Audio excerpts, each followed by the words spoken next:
Bismillah, alhamdulillah, wa salatu wa salamu ala rasulillah. Respected brothers and sisters in Islam, assalamu alaikum wa rahmatullahi wa barakatuh. It is a blessing from Allah subhanahu wa ta'ala that as Canadian citizens, we do have rights. However, we need to know that in a multicultural society where there are competing rights, meaning some rights could contradict with others. A right of one group could contradict with the right of other groups. This is the nature of a multicultural society, and we respect this.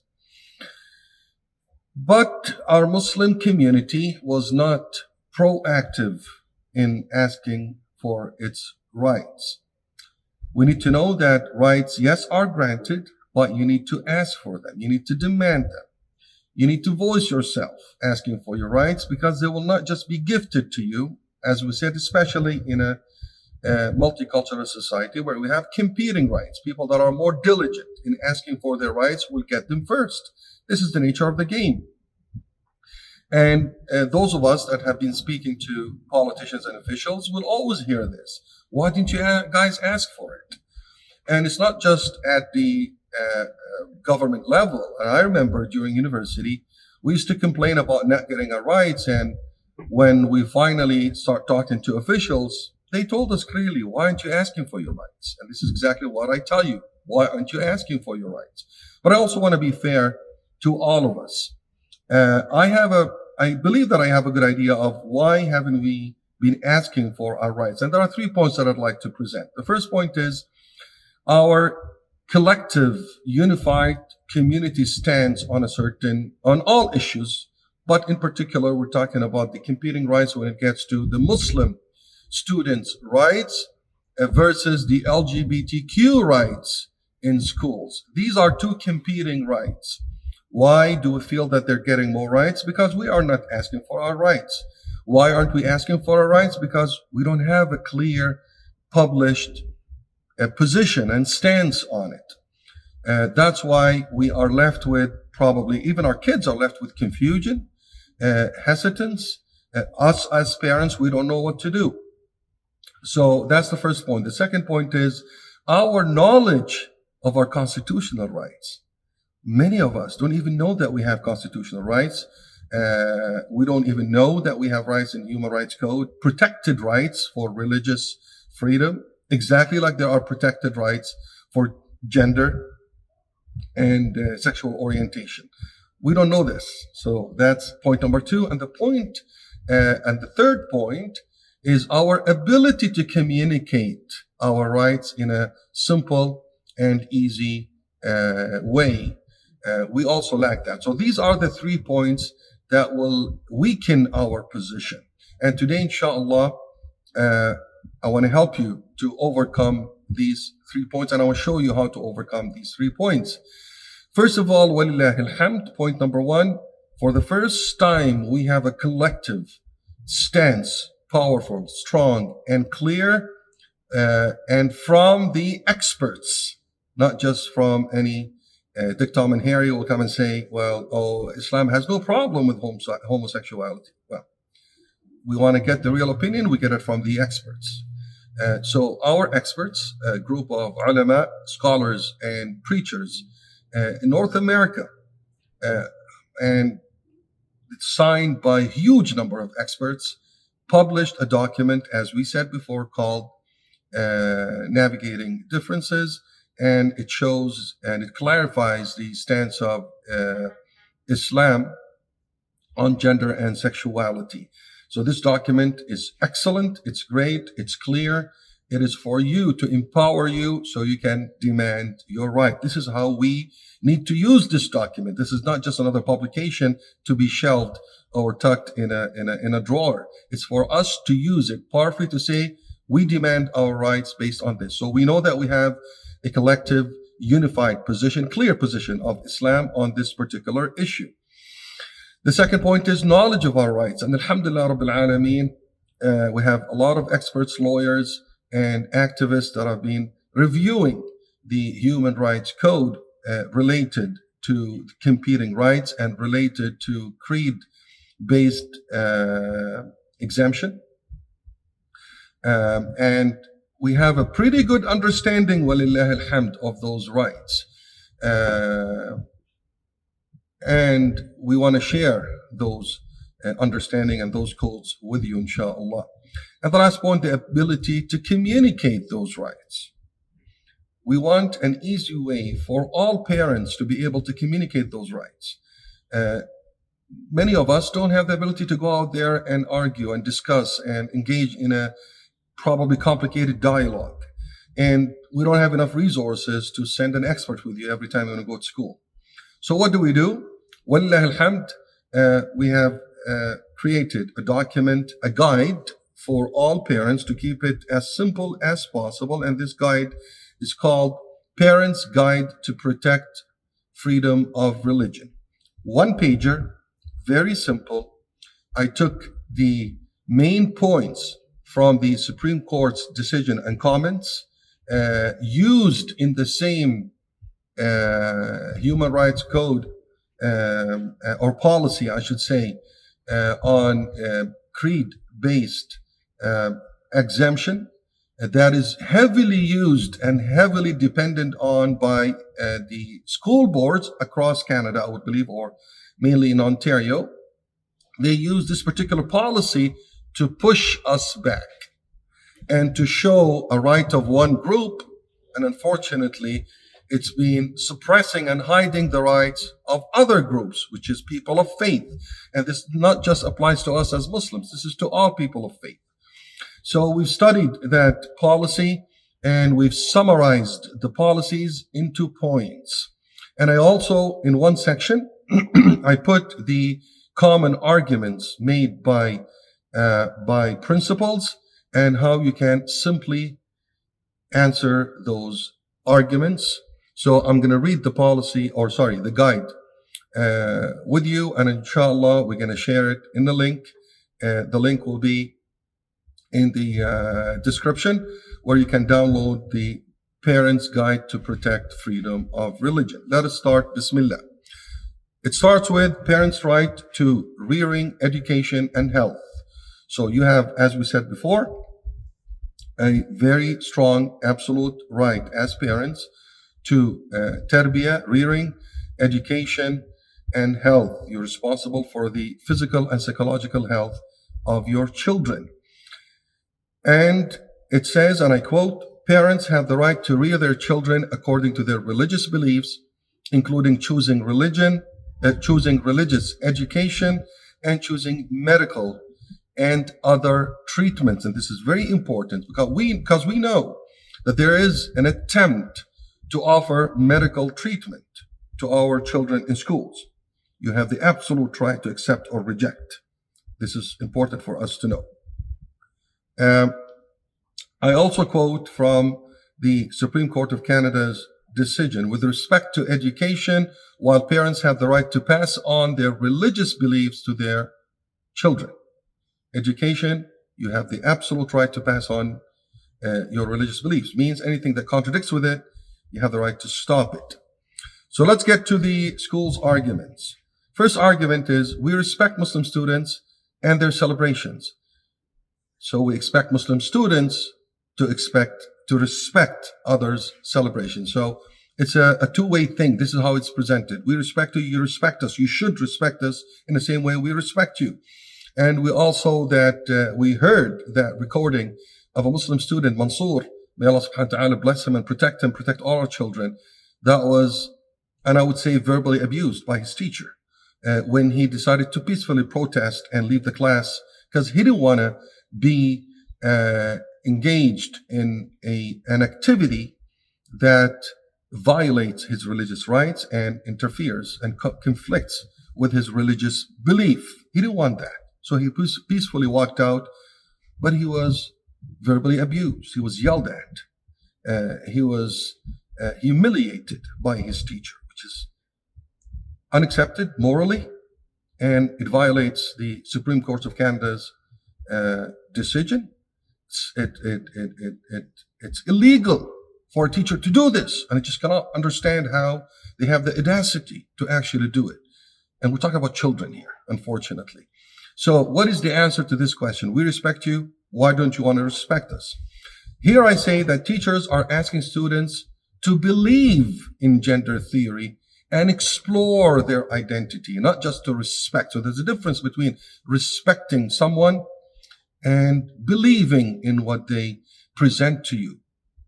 School has the right to present everything because it's a multicultural society, and the Supreme Court of Canada made it clear. This is called cognitive dissonance, meaning students will be exposed to a lot of information, and a lot of this information might conflict with their beliefs. It's okay to it's okay to present, I should say. The school has to present because it represents everybody. The problem is not presentation and asking for respect. The problem is trying to convince our students to go against their religion, trying to convince our students to change basically their belief. And in point number 3 in the mandates, which I'm going to read later, but the Supreme Court of Canada said it clearly that the belief that others are entitled to equal respect depends not on the belief that their values are right. So our students, and not just students, employees of any company, wherever you are, you have the right to say, I respect this idea, but I don't have to believe in it. Not believing means I cannot promote it. I cannot celebrate it. I cannot participate, because by promoting and participating and celebrating, I am showing that I believe in it. And I have the right to say, I don't believe in it, but I respect it. So this is the answer for this point. The second point is engaging, and we saw this in some principals' emails, engaging in learning about LGBTQ in no way violates Muslim students' right to follow their religious belief. Is that true? Let's see the answer. Teachers are spreading false information about Islam. Yes, teachers are spreading false information about Islam by saying Islam accepts homosexuality. Schools are spreading false information about Islam by hanging posters that says, that shows queer Muslims, that say, I can't be a Muslim, I can't be a gay. Schools are bringing in speakers that are not experts on Islam, claim to be. They're not students, they're not staff, and they don't even work for the school board, and they come targeting Muslim students. We have a lot of stories. They specifically talk to Muslim students in the class assembly. Well, it's supposedly a Muslim presenter. So the main effect is on Muslim students, trying to convince them that it's okay to be Muslim and gay. So this engagement is not just an engagement to present information, again, in an unbiased way. This is an attempt to convert or change the belief of Muslim students. We also know that there are many activities where Muslim students are asked to participate in, all students, not just Muslim students, but students of faith as well, where they kind of pressure them into, for example, cross-dressing. And cross-dressing is prohibited in Islam. I have many, many stories. My nephew just went through the same scenario in his school in Oakville. They pressure them to engage in cross-dressing. This is haram. This is prohibited in Islam. They can't do this. Gender-affirming procedures. It's being presented and discussed. So this is a major, major problem. And the straight answer from the Supreme Court of Canada's decision in point number 2, students should not be asked to abandon their personal convictions when asked to be tolerant and respectful. Very clear. Yes, we will be tolerant. Yes, we will be respectful because this is a multicultural society and a peaceful coexistence. But do not ask our students to abandon their religion. Oh, who's asking them to abandon their religion? By telling them that you can be such and such against your religion, by telling them you need to accept this idea and believe in it. This is basically asking them to abandon their religion, and it's not accepted. Argument number 3. there are LGBTQ Muslim students, and we have to give them a space to present themselves. Well, first of all, Islam prohibits homosexuality, and such students do not follow Islam, do not follow Quran and Sunnah. Our reference for Islamic teachings and Islamic rulings is the Holy Quran and the teachings of Muhammad sallallahu alaihi wasallam, peace be upon him. So anybody that does not follow it, they're not following Islam. They want to self-identify as whatever they want to self-identify. That doesn't make them Muslims. Because for us, if you publicly go against your principles, that means you publicly declare that you're not following those principles. And I think this is just logical and simple. So to go out there and say there are queer Muslim students and we give them the platform to talk about them being Muslims and queer, there's an infringement and violation on Muslims' rights, because Muslims will go out and will say Islam prohibits homosexuality. So basically here, again, you're creating the same conflict. Again, you're asking students to abandon their religion by asking them to accept this idea. So there has to be a solution. Inshallah, there will be a solution. But for now, we want parents to be able to answer to this argument. And the fourth one is students cannot be exempted from LGBTQ activities. And this is the one that honestly, it boggles my mind. When a principal will come strongly and powerfully telling teachers, sorry, we cannot exempt anybody from activities because against the Human Rights Code. Well, listen up, parents, and if anybody's watching me from principals, I hope they are. Listen up. Point number 4, in the Supreme Court of Canada's decision, it says clearly, students should not be forced to participate in any activities if they are adversely affected based on their creed. Doesn't need explanation. The school has the duty to accommodate and exempt students from taking part in activities that would contravene their creed beliefs or practices. You can't force anybody to participate in any activity if it adversely affects students, affect their creed. And the school has the duty to accommodate. I don't know how much more clear could it get. I feel really bad that we didn't know this in the past few years, where students, where schools and principals have been pushing back parents, saying, sorry, we cannot accommodate. Sorry, Human Rights Code. Well, guess what? Human Rights Code and the Supreme Court of Canada's decision plays in our favor as parents. We need to know this. Moreover, exemptions are type of accommodation. Schools that are saying, sorry, no exemption, well, you have the duty. You have by the Supreme Court of Canada, you have the duty to offer that exemption to students. So, clear. But unfortunately, as I said, we didn't know that before, so we couldn't push back. Okay, so what are the 10? So these are the arguments, the 4 arguments. Now I'm going to read to you the 10 Supreme Court of Canada and Ontario Human Rights Commission's mandates in that policy. Keep it simple, one-liner. I want you to read it, understand it. You can either use it for written communication via email if you want to push back, or you can go request a meeting with the principal, and whichever point relates to your case or to your children's case, you can read it right out of the paper.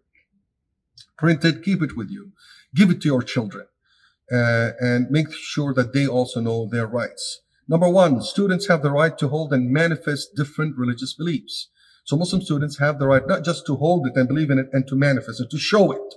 So if I show that I cannot engage, if my religion tells me I'm not allowed to engage in certain activities, Manifesting it is walking away, showing it on my clothing, on my behavior, hanging up posters saying, I'm a Muslim and this is what I believe in. This is manifestation, I believe.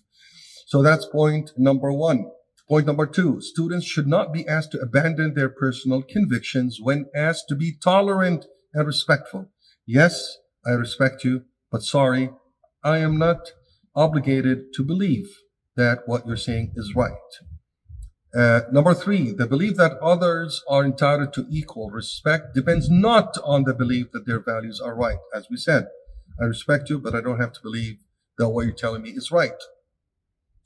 Number four, students should not be forced to participate in any activities if they are adversely affected based on their creed. The school has the duty to accommodate and exempt students from taking part in activities that would contravene their creed beliefs or practices. Exemptions are a type of accommodation. Point number five, students should not be penalized or disadvantaged or lose privileges given to others as a consequence of their exemption. And unfortunately, what happened in Alberta and what we hear happening across our schools in all of Canada is teachers are humiliating students. They're shaming students.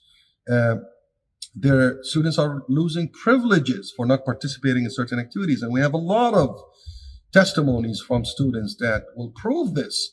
And the Supreme Court of Canada is clearly saying that students should not be penalized, or people in general should not be penalized or disadvantaged or lose privileges when as a consequence of their exemption. But unfortunately, this is what we're seeing happening, another violation of the Supreme Court of Canada's decision. Point number six, teachers should not presume that students of religious faith are backward or close-minded or do not respect human diversity. This is what they always tell our students. Oh, you do not respect diversity. You don't belong to Canada. This is not Canadian. You have to respect inclusion and diversity. Well, who said respecting diversity means believing in the presented idea and participating in it? Or, labeling students as backwards or close-minded. And this is called faithism, as stated in the policy. You are going against the human rights policy related to this issue. Wake up. Point number seven, parents have the right to raise their children in conformity with their own religious convictions, free from any compulsion or indoctrination in education pertaining to their children's religion, creed, or morality. Clear. Parents have the power, and students should not be forced to change the religion passed on by their parents, passed on to them by their parents. Point number eight, schools should have respect to the liberty of parents to ensure the religious and moral education of their children is in conformity with their own convictions. The school should respect us. They're the ones that are not respecting us. Same story repeated over and over for the past, 11 years. Unfortunately. Point number nine, schools should respect religious differences. It should not seek to extinguish them. This is exactly what they're doing by imposing conflicting ideas on our students. They are extinguishing their own creed. Another violation. Schools should provide equal rights and opportunities without discrimination and harassment because of creed, and should not privilege and disadvantage one creed over another. Parents are calling us saying they're being harassed by principals. I've been engaged in many, many incidents where the principal will intimidate parents and say, oh, if you don't bring them to school, you get a call from the Children Aid Society, for example. This is harassment. This is intimidation.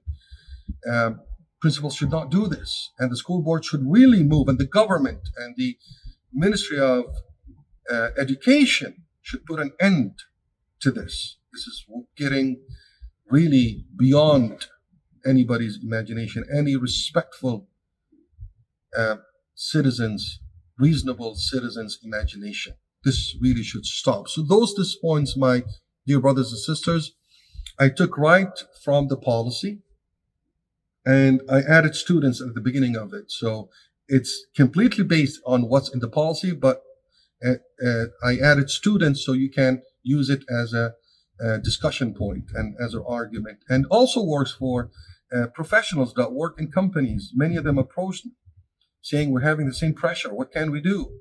Take this and go to HR. Talk to HR about this. And inshallah, you will be able to get your right. In the same policy, the Supreme Court of Canada says you have the right to submit a written request if one of the 3 points that I'm going to mention now are violated. And these 3 points are committed. 3 actions are committed. These 3 points are as follows. Number 1, interfering with the ability of parents and children to practice, observe, express, or transmit their faith, including parents' ability to pass their faith on to their children. Is the school interfering with our ability and the ability of our students to practice, observe, express, and transmit their faith? Absolutely.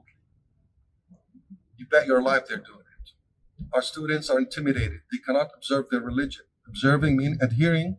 It means adhering to their own beliefs, saying, Wallahi, I don't believe in homosexuality. I don't believe in gender theory because my religion's told me I don't believe in it. They're so intimidated by teachers that they're not able to exercise their right. The second violation, amounting to indoctrination or compulsion in religious or creed-related matters, is what's happening in schools and in classrooms and activities. Does it amount to indoctrination and compulsion? I believe it is. I believe it is. Students are being compelled to participate, promote, celebrate, and go against their own creed. This is what's happening in schools. Point number 3, creating an equal environment by privileging and disadvantaging one creed over another, contravening the principle of neutrality and non-discrimination. And here I ask, are the activities presented in schools, do they privilege one group over another?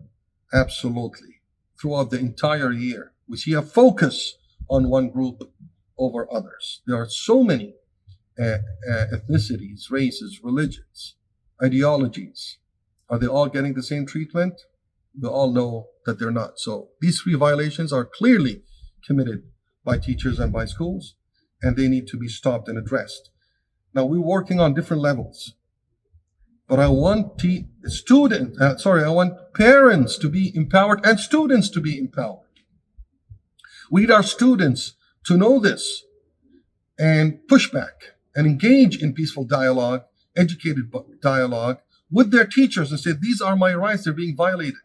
We want parents to engage in such discussion and push back by presenting the laws and the codes and the policies that support your position. We haven't been doing this.